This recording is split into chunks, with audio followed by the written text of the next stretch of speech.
Welcome to the TheDPost for All Season Sports Show. I'm Drew Rubenstein here again with Dave Racy. And Dave wanted to get into a subject that we really haven't been able to discuss between the NCAA basketball and the Craig Turnbull discussion that we had last week. But the landscape of college athletics is certainly changing with the decision coming out in Illinois allowing the Northwestern football players to unionize. And I guess I want to start off on a different note. You're king of the NCAA or president or what have you, and you're in charge. Anything you say goes. Costs, personnel, any of those factors are not into play. You have complete reign over what you want to do with changing the landscape of college athletics. I like that job. I'll take it.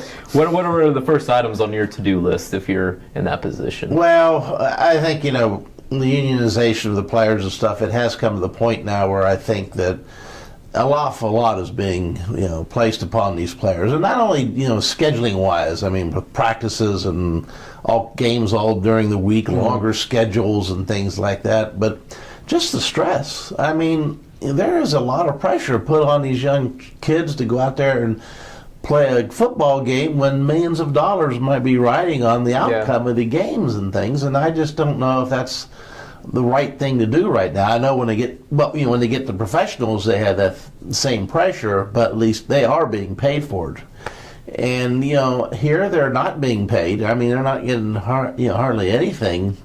And they say, well, you get a college education, which as they continue to increase the price of it, yes, but are you able to major in all of the fields that you would like? Do afternoon labs conflicting with football practice, what takes precedence? And I don't know on that stuff. So I think if I were king, I would reduce it back down to 10 games and try to get it back to where it's more of student athletes and not the professional. It's just become a farm system for the NFL, and also it's become, a television big thing. It's just too much emphasis, too much money is being spent on it. That's interesting. So it sounds like you do sympathize with the student athletes' point of view here, at least a little bit. Yeah, these kids go to college, so they're not, stupid, and they see the university making, tons of money on number 3 or number 5, and the kid says, hey, that's the shirt I'm wearing. People are buying it because I don't like it, but I'm not getting out of it. So, I think, was it Ed O'Bannon, the basketball player from UCLA, is suing, I don't know, it was the NCAA or... For EA Sports, I think, in particular, for the video games. Game. So, there's a lot of people out there that, take advantage of these kids and make money off them, and they're not getting a cent out of it.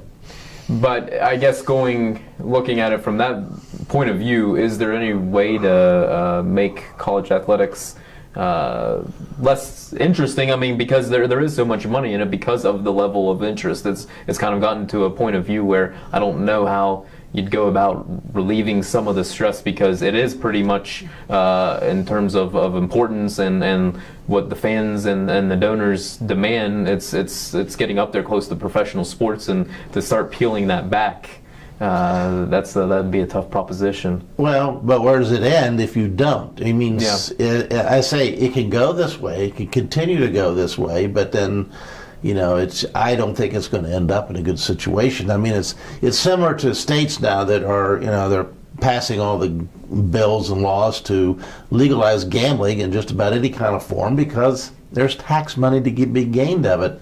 But is it the right thing to do? And then as the more and more they get reliant on the tax money from this gambling, the more reliant they come on it, so they can't give it up. And I think college athletics and colleges are getting that way now, where they've been starting to rely on the TV money and the boosters money and things like that. And it's, when do you stop? And I think they're in the wrong direction. I think it's, hurt colleges. I think it's hurt universities. Some of the scandals, athletic scandals, have hurt universities when they've had them as a black eye. We've had our issues at this school, with personnel decisions and things like that. So, I think it's the wrong direction, and sooner or later it may take a group of universities to all do it together, I think, but hopefully they will.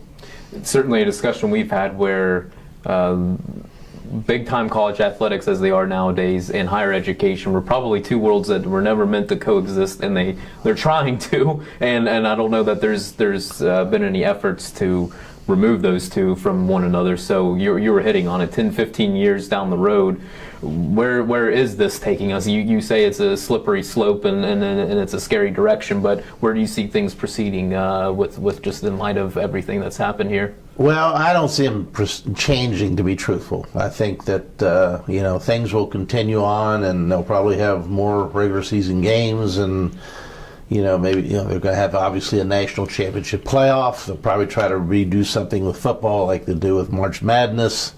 And I don't see an end to it, to be truthful, because I don't think the presidents will stand up to it, and TV's behind it, and it's just there's a lot of big corporations and money to be made, and I think the only question will be is whether the players finally get some part of the pie, and I think that's the only question that's left out there. And if the university decide money's not the most important thing, which if that decision's made, then things could change. But until if and when that comes to be, I think you're probably right. Things are going to keep going in the direction they are. But Dave, appreciate your time once again. Please continue to check TheDPost.com for the latest on the Mountaineers. Thanks for watching today.